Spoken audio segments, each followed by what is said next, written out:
Alors, salam tout le monde. Donc, il y a quelques indices dans le Coran qui, je pense, peuvent nous aider à trouver la mosquée sacrée. Donc, je vais vous lire le passage de la sourate 17 qui m'intéresse. Donc, A'udhu billahi minash shaitanir rajim, bismillahir rahmanir rahim. Donc, nous avions décrété pour les enfants d'Israël, dans le livre, par deux fois vous sèmerez la corruption sur terre et vous allez transgresser d'une façon successive. Donc, lorsque vint l'accomplissement de la première de ces deux, nous envoyâmes contre vous certains de nos serviteurs doués d'une force terrible qui pénétrèrent à l'intérieur des demeures. Et la prédiction fut accomplie.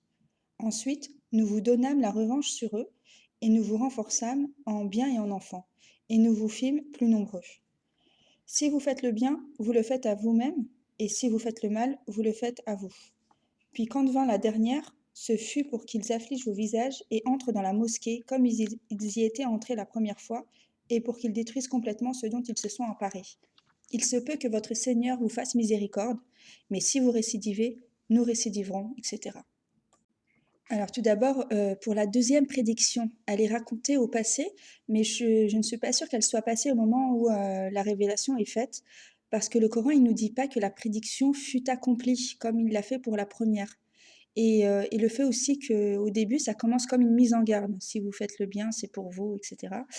Et à la fin, il est dit, il se peut que votre Seigneur vous fasse miséricorde. Est-ce qu'il parle du fait qu'il va les secourir lors de cet événement? Parce que je ne sais pas si vous avez remarqué, mais il y a des passages dans le Coran où Allah, il parle du jour du jugement au passé, alors que c'est pas passé. Enfin, je ne sais pas si c'est le style coranique qui veut ça, ou si le temps employé, il est méconnu aujourd'hui et il est donc mal compris et mal traduit. Voilà, donc si j'explique ça, c'est parce qu'il y a un autre passage qui me rappelle celui-là, c'est le début de la sourate 30. Alors, les Romains ont été vaincus dans le pays voisin, enfin, c'est pas le pays voisin, c'est la terre d'à côté, hein, normalement. C'est la bonne traduction, c'est la terre d'à côté.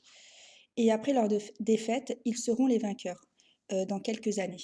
Et Allah appartient le commandement au début et à la fin, et ce jour-là, les croyants se réjouiront du secours d'Allah.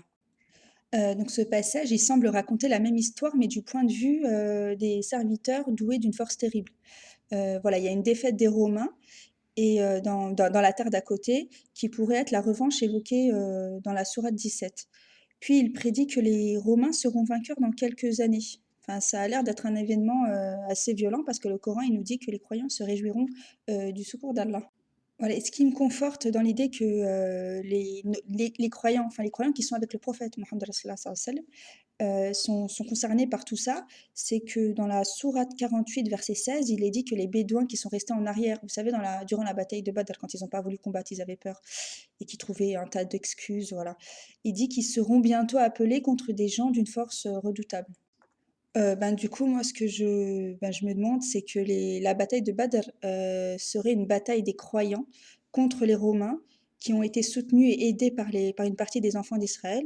Et du coup, ben, je pense que ceux désignés par Al-Ahzab, Sahab el-Fil, les serviteurs doués d'une force terrible ou redoutable, seraient en fait ben, ni plus ni moins que les Romains.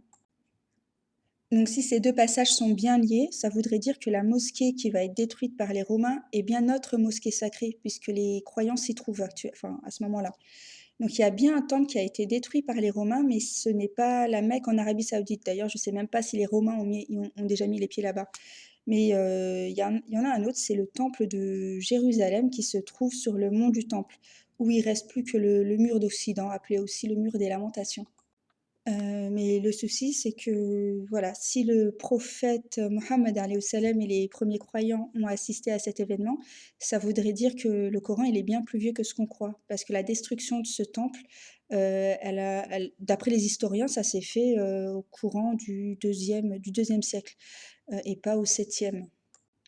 Et en même temps, ça expliquerait, enfin ça m'étonnerait pas trop parce que ça expliquerait au moins un truc, c'est le fait que le Coran parle de Nasara et jamais de Messie, enfin des chrétiens.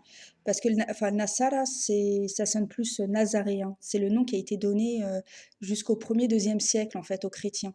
Et plus au 7e siècle, plus du tout, hein, c'était les chrétiens qui dominaient.